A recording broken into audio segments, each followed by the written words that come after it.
Sabi nila, ang paaralan ay pangalawang tahanan. Huwag natin itong aabusuhin. Nais kong ipabatid sa iyo kung gaano ako kagalak at kasaya na ikaw ay aking naging kaklase sa elementarya. Nagpapasalamat ako dahil tayo ay nagkakilala at nagkasama. Kahit ilang taon lamang, hindi ko makakalimutan ang araw na ako ay iyong kinausap at ipinahiram ng iyong lapis. Dahil napansin mo ako ay walang ginagamit na panulat noong ikalawang araw ng pasukan. Salamat dahil tinuruan mo akong gumuhit at magkulay ng mga larawan. Salamat dahil hindi mo hinayaan ako ay magutom na minsan ay makalimutan ko ang aking baon. At salamat dahil ibinahagi mo sa akin ang mga kaalaman mo sa asignaturang agham at Ingles.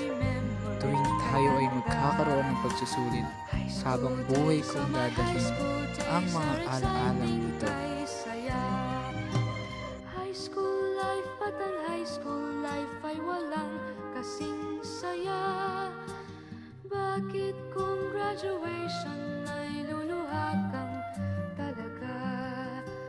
High school life, at ang high school life ay walang kasing saya. Bakit kung graduation ay luluha kang talaga? Ang saya ng high school, senior years in my school, di na mapapantayan.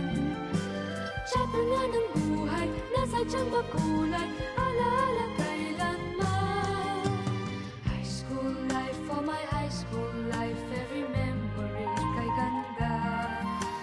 High school days, oh my high school days are exciting kay saya.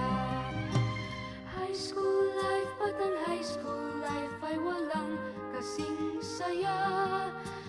Bakit kung graduation ay luluha kang talaga? High school life, at ang high school life ay walang kasing saya. Bakit kung graduation ay luluha